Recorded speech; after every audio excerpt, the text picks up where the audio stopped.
Hulst is overspoeld met muzikanten. De muziekschool organiseert een muziekfestival.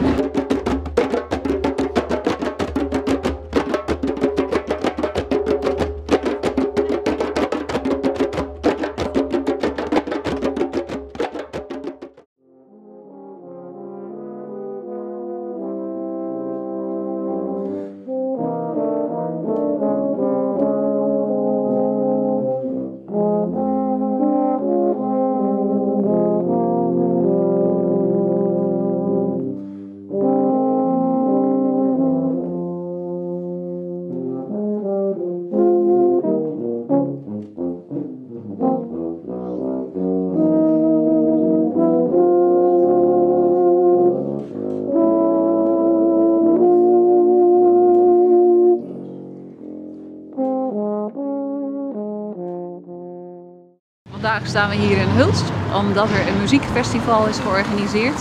En dat heet ZMSTC en daar ben ik dan de productieleider van.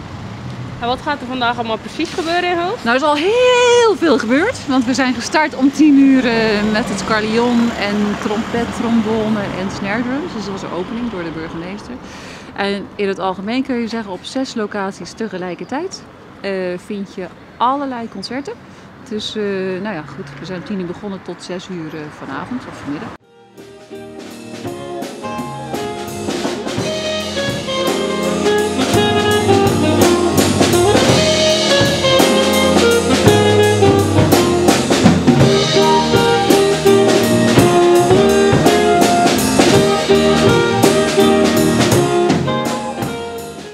De band die jullie net gehoord hebben, die is een van de bands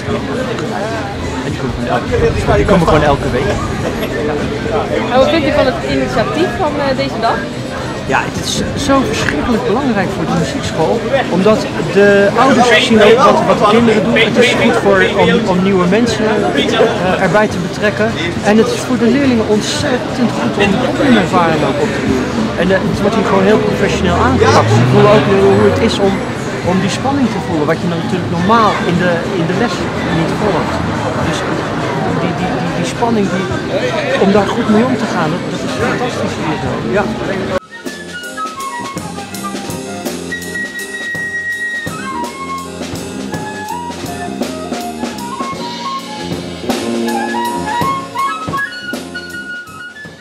En wat vinden jullie vandaag om op te treden?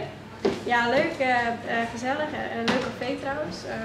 Ja, het is wel, ja, het creëert wel sfeer hier, het is wel fijn. Is het vooral leerzaam of is het meer voor het plezier? Het is eigenlijk spelend leren, zou je wel kunnen zeggen. Het is altijd super leerzaam om te spelen, samen te spelen. En ja, weet je, het is ook super leuk als je gewoon ergens mag staan met publiek erbij. In de oefenruimte is leuk hoor, niet daarvan, maar voor het publiek is het het leukste wat er is wel. En zien jullie het als hobby of willen jullie er later echt mee verder? Ja, dat is per persoon een beetje verschillend. Ik zou zelfs, ik doe nu een hbo-studie, maar hierna zou ik echt wel heel graag iets willen gaan doen naar het conservatorium. En ja, Martijn ook wel, die heeft ook wel best wel een droom om dat te gaan doen. En de rest van de band die doet het meer als een hobby.